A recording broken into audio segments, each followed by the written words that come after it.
KwaZulu-Natal is one of 9 provinces in South Africa. She's beautiful and vast,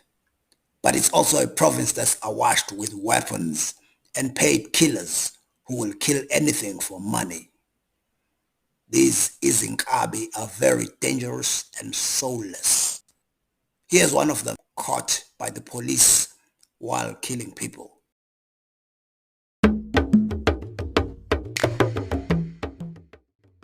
La mnumzane bheka la ngisikhandla lakho lapho ubheke kimi uzokhuluma amagama akho uthi uba amagama akho aphelele usibonelo baba khulumela phezulu usibonelo ngwakashoba bani sibonelo shoba sibonelo bizwa ngoba la ngibizwa ngosibonelo bizwa ngosibonelo okay sesake sakubamba wena siqala ukufika la 2002 ngisakubamba hayi 2022 sifika la uqala umuntu esambamba ehamba negangi no 3 babu labo ohamba nabo bagwetshwa bona sebagwetshwa wena waphuma wena ngaphuma okay waba nenhlanhla ukuthi uphumile uphume nini wena ngaphuma ngawo 2023 bona bagwetshwa bona laba group yokuqala sinale video yeni sifika la eSanmbop lalela ke ndoda uzongisiza ngokuthi ungitshele iqiniso yes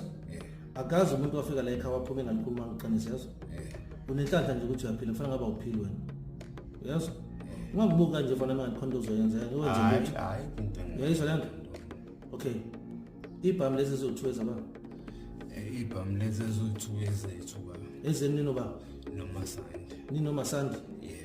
uMasandi uvela kuMasandi uMasandi uyena lesenze naye icala lipi icala nenzeli sibulale umndeni wakangcobo ubulalene nomndeni wangcobo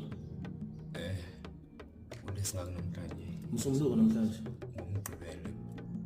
bathini ngentatha zangesonto ngentatha ngabo 2 yebo ubuhamba noba ngihamba nawo uMasandi benisukapi uMasandi ukuthi uyisihlale naye ndawonye benisukapi suka endlini ngaba la eqashe khona uMasandi nihleli nobaba kade sena esobabili uzongitshela iqiniso lonke yes ngifuna ukwazi into eyenza ukuthi ngigcine nibabulala nokuthi niye lapha beniyokwenzani lapha kahle lapha okay asiqale la nisuke noMasandi ngoba ikhathi ngithi bekulapho nje ko past 2 to 3 bengakashaya u2 ngena lapha kodwa nje bekuya lapho ngoba khona ialarm ekhalile lapha efonini nayithatha ngithi alarm ekhalile into kwakhala ngazi noma iPakistan lapho ipanic lipreselethi ipanic sasa-respond kodwa u2 ushayise ngikhona lapha beniyokwenzani kahle ntona sasiyobabulala ba naniyobabulala niyobulala ba sobulala uNgcobo nomngakhe nibabulalile uNgcobo nomngakhe ubani udubulile mina unidubule ba hayi mina ngidubule unkosikazi umdubula ngani ngidubule nge9 le noma khazina aba u2 star ayiyona ke lebulala uNgcobo le yiphi ebulela kahle besiphethe ibhameza ezahlukene baba siphe esinye isibhamu ngoba ibhamu zu38 ne9 siphe sesithathu lesi sithathu ke lesi kasithathile uSkilash sithathu uSkilash leso sibhamu isona sibhamu esibulele leso lesi esinye esingale nasibulalanga sona sibulele sibulele okay ngicela ukwazi ukuthi uphethe ini isibhamu ngiphethe i9 i16 lesiyana ke esinoma magazini aba u2 besiphethe ba besiphethe uMasandi okay ubani obulela umama hayi mina ba wena okay umbulalele kuphi umama kuphi nendawo ebesila ngasecontainer kade letha kanokhe siyakwazi lokho la press panic but sa respond nabaleka hayi kuyafana ukuthi sibalekile kodwa nje ngoba bese isikhathi besisisi lalela ke baba benithunywa baba wenza le nto kahle umuntu ade sithumile uSkilash uthi nibabulalelani uthi ubethi asibabulala ngokwesimo sokuthi bakhompyutha nabo kuyi eyitolo uSkilash lesitolo wena sisitolo sawa baba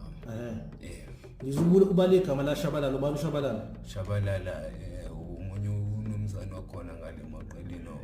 onekali unegala unegala ungena phi kule case uShabalala unegala unanesitolo ungena phi uShabalala la futhi uShabalala uyena wakhipha isibamba uShabalala wasinika uSkilash uShabalala ubefuna kwenzeke naye lento wena ukwazela blog ngoba namhlanje izolo futhi uphinde wamfonela embuzo ukuthi angabe kuhambe kanjani uSkilash wayeseshwa ukuthi hayi yonke into ihambe kahle benikhona nini bekade sikhona thina wathi xoxelele uSkilash uyena usenidayisa ufuna nibulawe nini usefuna ukunithulisa ngamanye amazwi obvious angiphela manje akasafuna ungena enkingeni angithi yazi ngikuzwa kahle angithi yazi ngikuzwa mina sengizwile ukuthi uSkilash ufuna ukunibulala nini uSkilash useyecha ngoba usenisebenzisile yeah nibe nenhlanhla ukuthi nibanjwe yithina ngoba kube kufika abanye benizobulawa lisala lingaziwa iqiniso kwenzekeni yangizwa ngithini kwena mina zokukhombisa ama WhatsApp messages aSkilash sengimtholile uSkilash uyanifihla ngoba ufuna ukuthi nibulawe uthi ayikho nje uthi uzokunika information makuthi uzobulawa sizonibulala thina sifuna leso sibhamuke shithi uyena uSkilash usithathile wathi nathi uShabalala uyasifuna ufuna ukwasikeza isibhamu sakhe esashabalala asikho emthethweni asikho emthethweni ngoba ubaba ubulewe baba ubaba ubulawe uMasandi ubaba uMasandi lo ngale umdubule ngasiphi isibhamu umdubule ngalesi sikhona la lesi esingena icover la kwehandle yebo lesi sinama esabala sosibhamu lesi sinespe magazine esabala esakho uMasandi sivela phezu sibhamu uMasandi angazi ukuthi wasithatha phi ntoni Ulot awutshela lesi inhlamvu engaka igcwele lapha nithatha phi lezi la kusona lesasibhamu zombili lezi bhamu kahle i16 leli libulele ntona lifike livele ligcwele yes kade thina singenazo indlavu okay kwenzeka lokho kwenzekile sema sesibuyele emuva uSkilash wathini wathi hayi indlavu lezi sele noma singazithatha okay lesi inhlamvu nisesekuphi futhi inhlamvu nithathe uSkilash zonke uSkilash lo muntu esikhuluma ngayo lokuthuka ukwiforum fuck lo muntu ngiqala ukukhuluma naye izolo ukuthi uyayazi indaba ufuna nibulawe yini ubefuna nithuliswe ukuze ningaveza amaqiniso ukuze naye angaveli yeba balali ijampile manje yazi awufosiwe la kokusiza ukuthi ukhuluma iqiniso yazi ngakubopha qala awuhamba nabo bagwetha ngithi wasinda wena ngenhlanga this time wenza icala serious ndoda hamba ufele ejele yazi uzolikhuluma lonke iqiniso njengoba kwenzekile yazi la mnumzana bheka la unesikhanda lakho lapho